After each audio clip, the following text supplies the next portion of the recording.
আজ আমি তোমাদের সাথে শেয়ার করব ডিমের একেবারে ইউনিক একটা রেসিপি। এর জন্য কাটা পেঁয়াজের মধ্যে 3টে ডিম ভেঙে দিচ্ছি, দিয়ে দেবো কাঁচা লঙ্কা কুচি, ধনেপাতা কুচি, স্বাদ মতো লবণ। খুব ভালো করে ডিমটাকে এইভাবে ফেটিয়ে নিতে হবে। এখন এটা পাশে সরিয়ে রেখে একটা কড়ার মধ্যে দিয়ে দেবো সর্ষের তেল। তেলের মধ্যে গরম মশলার জিরে ফোড়ন দিয়ে দেবো।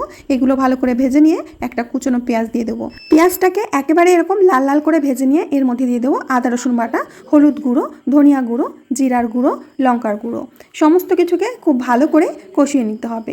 এরকম কষানো হয়ে গেলে দিয়ে দেবো একটা টমেটো বাটা, স্বাদ মতো লবণ দিয়ে দেবো। সমস্ত কিছুকে একটু নেড়ে চেড়ে মিশিয়ে নেব। অন্যদিকে আমি নিয়েছি 3টি স্টিলের বাটি। এখন বাটির মধ্যে এরকম তেল ব্রাশ করে নিতে হবে। এবার প্রত্যেকটা বাটির মধ্যে ফ্যাটানো ডিম দিয়ে দেবো 1 হাতা করে। কড়ার উপরে এরকম একটা থালা বসিয়ে দিয়ে বাটি 3টে দিয়ে ঢাকা দিয়ে কিছুক্ষণ অপেক্ষা করব। এই সময় কিন্তু গ্যাসের আঁচটাকে লো করে রাখবে।